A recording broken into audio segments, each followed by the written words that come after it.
Hello, little explorers, and welcome to the ABC Magical Garden. Are you ready for an exciting adventure today? Great.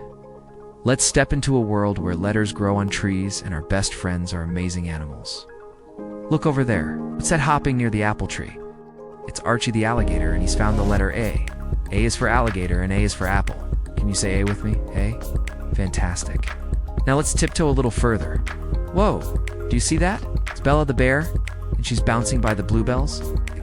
Bella has found the letter B. B is for bear, and B is for bluebells. Let's say it together, B. You're doing so well. Wait, I hear a little squeak. It's Charlie the cat, climbing up the carrot patch. He's so clever. He found the letter C. C is for cat, and C is for carrot. Can you make the C sound with me? C, C, C?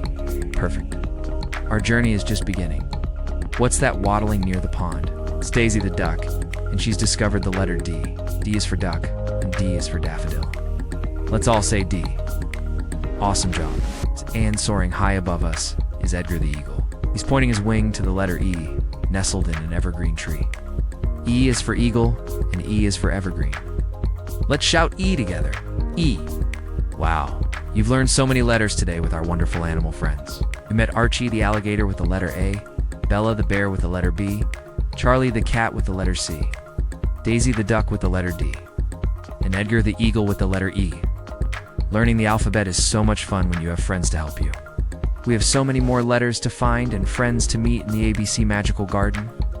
I can't wait to see you again for our next adventure. Remember to keep practicing your letters and always be curious. Thanks for joining us today, everyone.